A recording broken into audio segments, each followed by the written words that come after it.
आमतौर पर लोग दिन भर में 3 से 4 बार खाना खाते हैं। हेल्दी रहने के लिए भी 3 से 4 मील जरूरी होते हैं। पर ललन टॉप के एक व्यूअर हैं अरविंद, 35 साल के हैं। वो दिन में 6 से 7 बार खाना खाते हैं। उन्हें हर थोड़ी देर में भूख लगती है। खाना खाने के बाद पेट भरा हुआ नहीं लगता। थोड़ी देर बाद फिर से खाने का कुछ मन करता है। अब जाहिर सी बात है, ओवर ईट करने की वजह से उनका वजन बहुत ज्यादा बढ़ गया है। अरविंद को लगा था कि कहीं उनके पेट में कीड़े तो नहीं, जिसकी वजह से उन्हें हचक कर भूख लगती है। पर कीड़े की दवा खाने के बाद भी उनका वही हाल है। अब वो जानना चाहते हैं कि हर वक्त भूख लगने की वजह क्या है और वो इसका इलाज कैसे करें। और सिर्फ अरविंद ही नहीं, कई लोगों को ये समस्या है। तो आज के एपिसोड में जानते हैं ऐसा क्यों होता है।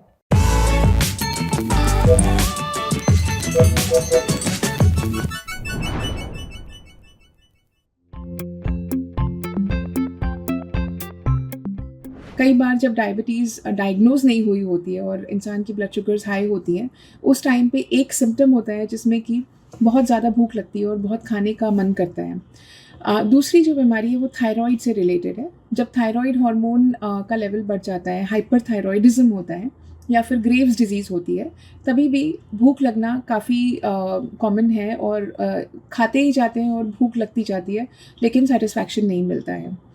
इसके अलावा कुछ और बीमारियां हैं जैसे कि डिप्रेशन या फिर एंजाइटी डिसऑर्डर्स।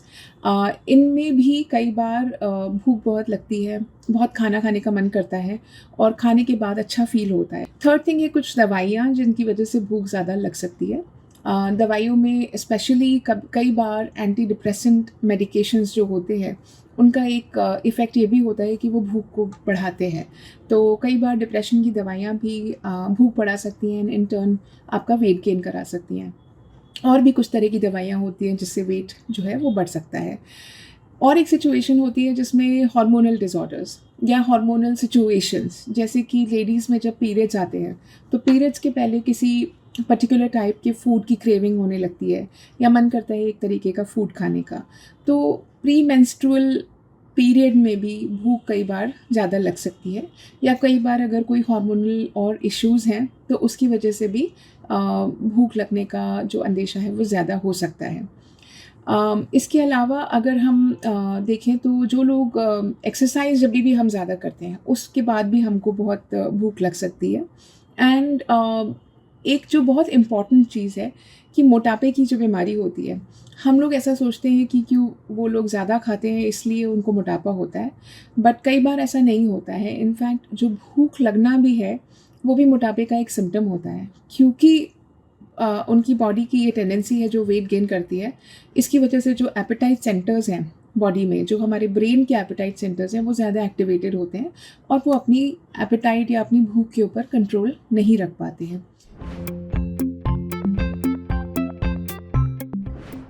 अगर आपको ऐसा लगता है कि आप ज़रूरत से ज़्यादा भूख लग रही है या भूख को कंट्रोल नहीं कर पा रहे हैं, तो आपको किसी डॉक्टर को दिखाना चाहिए और जो भी एडवाइजेबल टेस्ट हैं उनको करना चाहिए।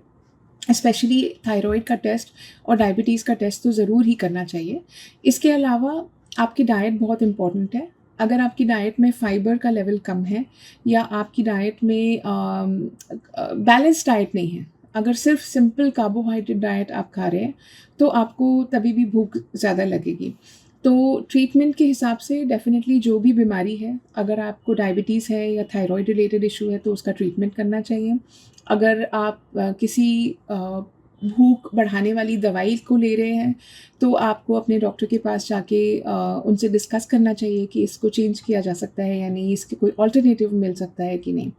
एंड थर्ड थिंग इज़ कि अगर आपका डाइट बराबर नहीं है तो एक डाइटिशियन के पास आपको एक गाइडेंस लेना चाहिए कि एक बैलेंस डाइट में क्या क्या इंक्लूड कर सकते हैं जिससे कि आपको ये तकलीफ़ ना हो। हर थोड़ी देर में भूख क्यों लगती है, इसके पीछे कई वजह हो सकती हैं। इसलिए अगर ये दिक्कत ज़्यादा हो रही है तो डॉक्टर को ज़रूर दिखाइए। डायबिटीज़ और थायराइड का टेस्ट ज़रूर करवाइए। अब बढ़ते हैं सेहत के अगले सेगमेंट की तरफ, तन की बात। जानिए स्लिप डिस्क से परेशान है तो क्या करना चाहिए।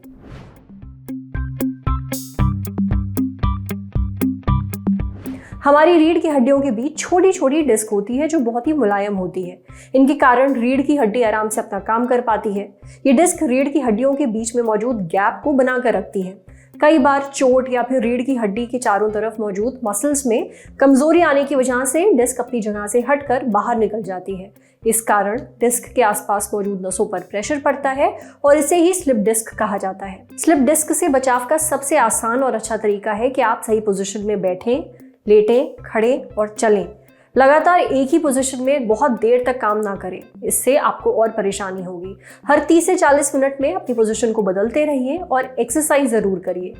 स्लिप डिस्क का इलाज उसकी ग्रेडिंग यानी वो कितना सीरियस है उस पर निर्भर करता है। स्लिप डिस्क में ग्रेड 1 से लेकर 4 के बारे में एमआरआई की मदद से पता चल जाता है। स्लिप डिस्क के ग्रेड 3 तक के केस में फिजियोथेरेपी और दवाइयों से 100% तक इसका इलाज किया जा सकता है। ग्रेड 4 के केस में, जिसमें डिस्क की झिल्ली फट जाती है, उसमें सर्जरी बहुत जरूरी होती है। सर्जरी के बाद फिजियोथेरेपी से इसका इलाज किया जा सकता है। समझे। अब बारी सेहत के आखिरी सेगमेंट की, खुराक यानी झक्कास सी हेल्थ टिप। देसी घी आपके लिए फायदेमंद तो है, पर इस बात का ध्यान जरूर रखिए। लोगों को लगता है कि वो कितना भी देसी घी खा लें और शुद्ध देसी घी खाएं तो उनके शरीर के लिए बहुत फायदेमंद है ये, और इसका कोई भी नुकसान नहीं होता है। सही बात है, देसी घी आपके लिए बहुत फायदेमंद होता है, पर शुद्ध घी सिर्फ 2 चम्मच फायदेमंद है। उससे ज्यादा खाने से बचें। इसे ज्यादा खाने से आपकी धमनियों में जमावट होती है, आपको हार्ट से जुड़ी बीमारियां हो सकती हैं, कोलेस्ट्रॉल बढ़ सकता है। देसी घी खाने का बेस्ट तरीका है कि उसे बिना गरम किए रोटी पर लगाकर खाइए या फिर दाल में डालकर खाइए, पर हाँ, दिन भर में केवल 2 चम्मच। आज सेहत पर इतना ही। अगर आप एक डॉक्टर हैं, हमसे कुछ शेयर करना चाहते हैं, तो जो ईमेल आईडी इस वक्त आपको अपनी स्क्रीन पर दिख रही है, उस पर हमें एक मेल भेज दीजिए। जाते जाते एक मजे की बात सुनते जाइए। ललन टॉप ने किताबों से जुड़ा एक नया डेली शो शुरू किया है, नाम है किताबी बातें, जिसमें होगी रोज एक नई किताब और उससे जुड़े रोचक प्रसंग। दोपहर 12 बजे, तो जरूर देखिए।